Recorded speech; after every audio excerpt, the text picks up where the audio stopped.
take one, pass it down.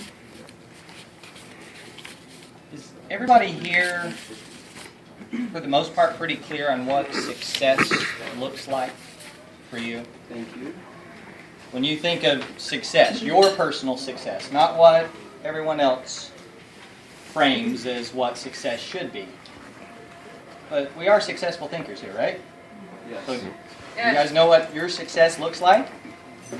So when you have that picture in mind of what success looks like for you, what would it do for you if you were able, while having that point of reference in view, to just reach your foot down and to press an accelerator that speeds the pace up of you being able to get to that goal?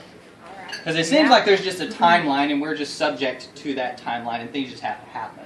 But what if we could actually create a mechanism that's just like putting depressing the pedal, or for our motorcycle brethren, revving the motorcycle, whatever it is that accelerates success. Wouldn't that be cool? Yep. Absolutely. Now, there are plenty of people that are at this very moment conducting webinars and teleclasses and giving away all this free stuff, telling us about the latest and greatest doohickeys and gadgets and things that we need to add to our business that are going to give us that very thing. And those tools do serve a purpose, but the reality is our business is merely an extension of us. Isn't that the truth? We create the systems and all of these different things, but really our business is just a reflection and extension of who we are. And it's only going to be as good as who we are. So instead of trying to create all these external tools and tips and tricks, for us to really accelerate the success, we have to start right here. That's why we subscribe to Success Magazine and we work on personal development. We come to these kinds of meetings because we want to regularly be working on ourselves. And what we're going to go through today is a system that's going to help you put together 3 key components that will help you be able to find your own fire and use that to begin accelerating whatever you've got on tap for yourself. I originally was titling this talk, Harness Your Heart. But that just doesn't have a lot of pizzazz or punch or, it seems kind of, okay, that's kind of wishy-washy.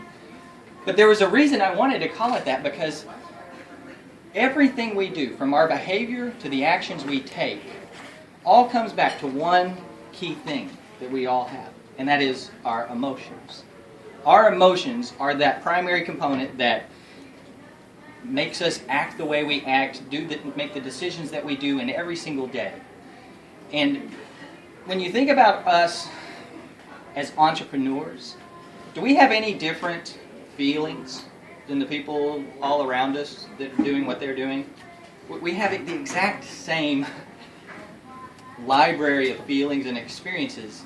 It's a matter of how we interpret it and how we use it that makes us be able to be different and get access to the things that we're able to do as entrepreneurs with our businesses and have success in our work. So, setting the stage like that, let's dive right into what we have on your little handout there. This little fire.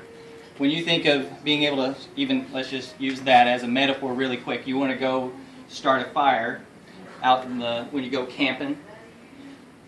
Do you just put a little batch of leaves or sticks and fire that dude up? You actually got to protect that dude. When you think about it, the wind's blowing from every which way. You can knock out what you're trying to start. Not only that, if you don't protect it, like put that in a pit, put the rocks around it, the wind will come along, just burn that thing up, and you're just kind of a flash in the pan. So when we take efforts to protect it, channel it, that's why even a fireplace, you think about a wood stove, it's designed to channel that air so you can get efficiency out of it. That's what we're going to be building today. Okay? We're going to take these components so that we can build this fire within you and then make it something that's efficient, that serves you. This concept is something, if you've heard some of my previous speeches, I'm really big about this concept of entheos. Because for me, if anyone knows me, they know I'm a pretty enthusiastic guy. And the root of that word enthusiasm is this old Greek word called entheos, which, when you break that down, it literally translates to mean either God within or like a God. And now, I'm not necessarily wanting to get on a religious pulpit here. That's not what this is about. What we want to do is break that down to the most basic components of what does that mean. When we really examine what that's alluding to, it's saying that we have a power in us greater than just ourselves. Now, to tap into that and use it, we got to have some sort of system in place. So that we have three sides to this component of building our personal fire, building our own entheos. And the very first one we want to talk about, at the very bottom, if you'll write the word clarity. And when it comes to our clarity, to get the sense of how powerful that is, it will help us if we think of another word that's just like it. You look in the list of synonyms in a thesaurus, and for the word clarity, you'll find the word lucidity. Does anybody know what lucid means, what that refers to? Holler it out if you do. Non-crazy. Non-crazy? That might be one too. It would help. Have you ever heard of lucid dreaming? Because what they talk about with lucid dreaming is, very simply, that means you actually have control of the dream state. Scientists have been able to study this and prove it. That they say that people who are involved in lucid dreaming have the better ability to control the environment and manipulate the experience. Now that could be pretty cool, right? I mean, just thinking of how cool certain dreams are, and if you're able to actually control that experience, holy cow, the world's your oyster. What about reverse engineering that, though? Being able, if we can become lucid in our waking experience, to be able to control our environment and manipulate the experience, that is the power that clarity gives us. Now this has to stand on two legs, okay? And those two legs, that having clarity, we have to be clear on two very important things. Number one is our why. Now I know this crowd knows all about this because that's one of the first of the 9 steps to success that successful thinkers talks about regularly. The thing we want to be aware of is the power of your why. One little story I shared actually up in Chico one time, and I hope you don't destroy the punchline here. But I'm still going to use you because Jim's a great guy. Say Jim goes into the grocery store and he comes up, and you know how it is. Sometimes you just need 2 or 3 things. You run in, grab them, go over to that express lane. And it just so happens the express lane you chose is the one where, of course, there's the little old lady trying to figure out how to write that check. And then the next person, they forgot that one item, and they say, hey, run back and get it. And then the next person doesn't have the exact change. Jim's dying here. He's got a place, he needs to be at a one-on-one. Right when it's about his time to put his stuff on the counter, someone comes up and says, excuse me, can I go ahead and cut in line? What do you think Jim's going to be saying at that point? I mean, his patient's already wearing thin. He's like, sorry, it's my turn, right? It's common sense if we act that way. Now let's take that same experience and let's change it up a little bit. Jim went through all that. He's just huffing and puffing. He wants to get his stuff paid for, get back on his Harley and go. But this time somebody walks up and says, excuse me, sir. I'm actually on the way to the hospital. My mother is about to be dying, and I just want to give her her favorite ice cream as her last treat on her. Can I please cut in front of you? Wow, I mean, do you feel that thing sink in your stomach? You're like, what are you going to do? Say, no. You know, absolutely, please. The only difference between the two was there was a why articulated. Our why is why people buy from us. We can go around the room and we can go totally counter to the successful thinkers thing and have everybody say, this is what I do. And you know what? Whatever you do, there are thousands of people out there doing the exact same thing. So of all those potential clients out there, they've got thousands of choices. If they want to buy something, they can find anyone to buy the thing, but the reason we buy is because of your why. Your story, the thing that you add to the equation. This is something that's a really great book was written. It's called Start With Why. Because I'm going to try to keep this at the 20-minute range today, I'm not going to delve into explaining that, but there's an awesome TED Talk by Simon Sinek, a book called Start With Why, and he explains this whole process and how we have to engineer that into everything we do. If you're not clear on what your why is, and what I mean by that is if you honestly think, well, my why is because I need a new car. My why is because I need a certain amount of money. No, the why is deeper than that. Jim here will tell you all day long, your why is going to make you cry. And if you need assistance finding that, there are tons of tools and exercises. Actually, come see me afterwards. I got this whole thing with like 3 different exercises I can explain to you. It's a wonderful process to get connected to that. But I don't want to take up too much of my time on that because there's plenty of things successful thinkers supplies to help you in that process. Let's get into the second thing you need to have absolute clarity on, and that is with what you actually do. Now here again, we're not talking about, well, I am a Tupperware representative. No. What does Tupperware do? What is the result? I'm sure everybody here is pretty familiar with the idea that when you go to the hardware store right across the street and you buy a drill bit, you're not buying a drill bit. You're buying the hole that the drill bit creates. So do you know, are you clear on the result that you actually bring to people when you help them out? And are you able to clearly articulate that? Because until we have that clarity, we're still just in this dream, being reactionary, going with the flow. We don't quite have control over what's actually going on. And that's what we get. Clarity equals control. Now that's going to be the foundation of how we get this process going, getting tapped into our entheos. The second thing that you want to write on the other side here is the word confidence. And when it comes to our confidence, here again, I could go on and on about how useful and powerful and all this stuff. But there's tons of gurus out there that got plenty of books. If you want to Google confidence, you'll find them all. Plenty of books about self-confidence. It's not so much to validate its importance as to work it into this equation. And there are 2 areas that we do need to be working regularly on developing our confidence. The 2 areas are in ourselves as well as in our business, what your product, your service actually is. And the thing I want to touch on about confidence is something from a guy named Dan Sullivan, who's the founder of the Strategic Coach Company. And he wrote a book about the gap. Is anyone here familiar with the gap concept? No? The gap is this place that we always find ourselves in. And this is the thing that robs us of our confidence quicker than anything else in the world.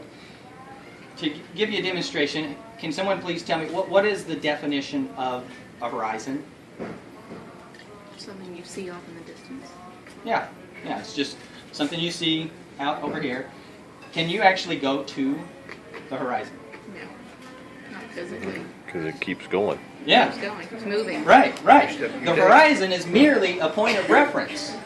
However, we've been programmed because, of the TV and internet ads and all the things around us and all the magazines are saying, this is what success is. This is what you should be if you're really successful. And even when we are giving ourselves our goals and setting these things, what happens as soon as you get there to the goals? You want something else. There's more stuff way out there. And if you are always referencing where you are based on that horizon, will you ever really have success? No. So what's going to end up being the byproduct? The natural result is you're unfulfilled. That confidence is just, right? So instead of consistently measuring ourselves forward, we have to learn to measure backwards. We have to look at what is it that I have accomplished? What is it that I have done?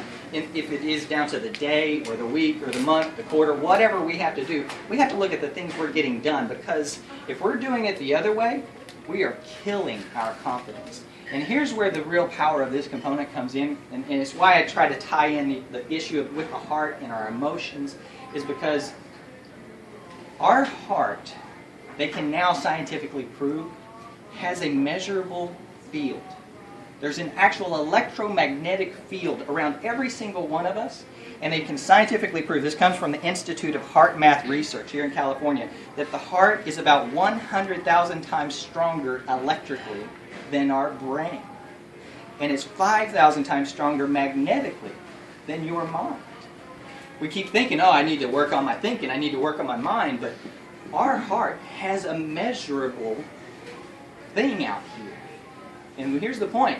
When your confidence is low, even though you may be putting on the smile, and you may have it put out here with all those nonverbals, got it under control, but if you in your gut, in your heart, with your emotions, have that lack of confidence and you start to approach a prospect and you try to start explaining what your product is and who you are, do you think you're going to fool them? Not even a little. That's why this is absolutely imperative that we have a regular process of working into whatever we're doing with our goals or however you set up your to-dos and tasks. And I know this is counterproductive of all the greats that are out there. They say, shoot for the stars, at least you'll hit the moon. They really want you thinking big. But what happens when you're not hitting big? That confidence comes down a notch. And not only that, then it's just a vicious cycle, very erosive. So here's what I suggest. Set the bar low. Make success easy. And if that's what you've got to do on a daily basis, coming up with a little list of 2 to 3 things that you can bang out. Make that something that is part of your everyday, so at least you have those that you can put in your belt, put the feather in your cap, whatever analogy you want, so you can have consistent reinforcement that you're making these steps towards your success. Because the rest of the world, you know what? I want to pull back the curtain here. They want you to be attached to your pain. They want you to constantly not have something. Why? Because you'll come back to buy more. Plain and simple. They all want repeat customers. So they want to make sure that you're not quite hitting it. So it's up to us to implement and engineer these processes so we can be self-sustaining. And this is so super important with our confidence on that one side. Sound clear? We get that? Mm-hmm. Awesome. Third side of this, I want you to write on the other side there, commitment. Where am I at? 16. Thank you. When it comes to commitment, there's 2 areas, 2 legs that we want to stand on here, and that has to do with our strategies and our tactics. Can you tell me what's the difference between the 2? A strategy is something that you want to strive for. Your tactics are how you're going to get there. You rock. I paid attention at your last conference. And that's what it is. Strategies overall. This is where I'm going to go. Tactics, I'm going to take this step, and then I'm going to take that step. It's the things you do to get yourself there. This is something, again, we start seeing how these all come together. You can say, okay, the clarity attaches to that commitment. We've got to be clear on what the steps are we need to take so we can be committed. But how do you think you measure your commitment? I did. The way we measure our commitment is our ability to avoid distractions. We're consistently bombarded with all sorts of things on a daily basis, with the email and Facebook and all the things that can distract us off from the course that we take. This is an added element that can help us stay on track. If we can look at, in a cool little exercise, and I think it was Brian Tracy that originally I heard about this one from. He says, if you will take a day, a regular old day, and do this little exercise, have a journal handy, and every 15 minutes, write down what you just did. Now that may seem like, well, you're going to be busy. But this is so going to serve you, because we don't even realize all the little things that happen and pulls us off. Oh, there's a text. Oh, well, there's a call. Oh, well, there's an email. Oh, well, there's this Facebook. Oh, well, all of those things keep drawing us off from our tactics and our strategies on a daily basis. And if we can measure that, we can identify what those distractions are that we're most susceptible to and find out a way to protect ourselves from those as well. Putting this all together, you got another little thing with some arrows on the other side. And this is where we want it to begin to take shape so you can take actions with it. On the upper left-hand corner of that little grid, I want you to write the word thoughts. Because that's what we're talking about here, successful thinkers and our thoughts and the ways we're thinking about stuff. Over to the right, our thoughts, if you have that arrow pointing to the right in the upper right-hand corner, that refers to our actions. Because our thoughts directly impact the actions we take on a regular basis. Now, coming down to the bottom right-hand corner, our actions are what create our results. And then our results, that arrow pointing over to the left-hand corner, is our beliefs. Our results will consistently reinforce the beliefs. And our beliefs is where we have our thoughts. Now, do you see there's this entire cycle that is always happening every single day with ourselves and with our business. Now, looking at these three components we were just talking about when we're talking of our actions to the results, what is the component that we just talked about that is going to impact that happening on a regular basis? Do you see where our commitment, yes, thank you, our commitment makes our actions happen rapidly and quickly. When we come over here looking at our beliefs and how they affect our thoughts, this is where we can see our confidence coming into play and that impacting our thoughts. And then our thoughts to our actions, again, that's where our clarity. We can see how this is the bridge, because every single one of us, we go through this, but we also have a little bit of a hiccup. We individually have this one place where maybe it's from thoughts to actions or actions to the results or beliefs to thoughts. We all will have our one place where we need to be putting some extra energy into it so that we can improve that cycle, so we can finally get that accelerator thing going, right? The thing I want you to realize is how these things connect, because of these three, confidence, commitment, and clarity, usually every single one of us is going to have one where maybe we're a little weak. But that's okay, because remember, going back to our fire at the beginning, if you're going to protect something, minimally you need at least two sides protected to start building a fire. We can build on that third one if you need to. And the way we do that is coming to groups like this, finding accountability partners, finding people that can help us build in the areas that maybe we're weak. And all of this brings us down, and I know I'm going to wrap things up because I'm in my last. You're okay with time. Really? Okay. I allowed an extra for the raffle, but we're going to do that next week. So. Okay, thanks.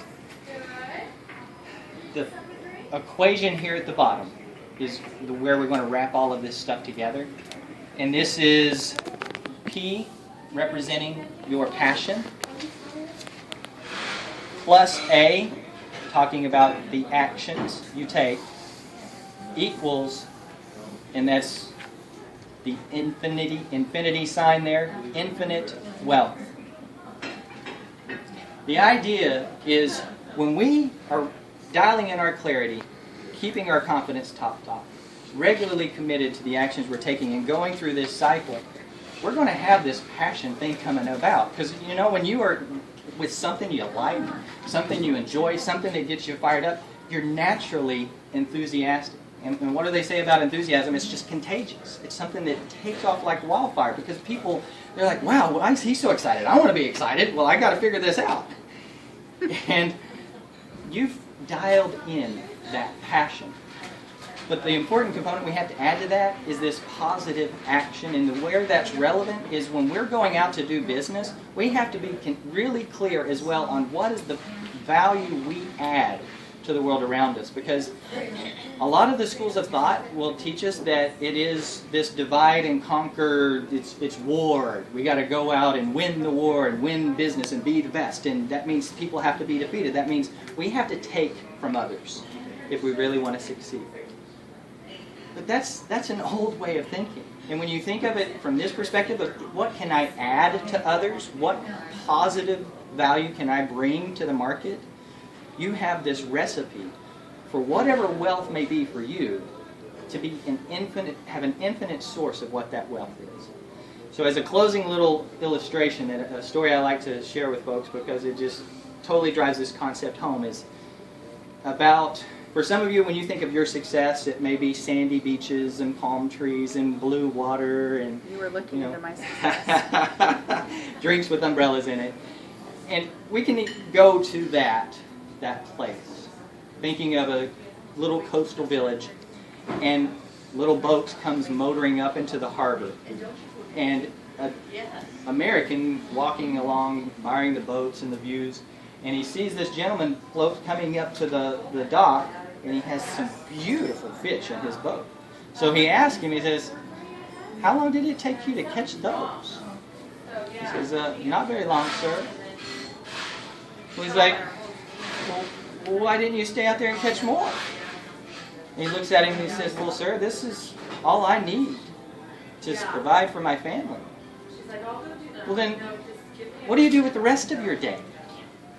And he says, well, sir, I get to go home and spend time with my wife, play with my kids. We take a siesta in the afternoon. Then later we get to have music, go dancing. I live a very full life. About this time, the American looks at him and says, well, let me tell you what. I have an MBA from Harvard, and I can show you how to really succeed.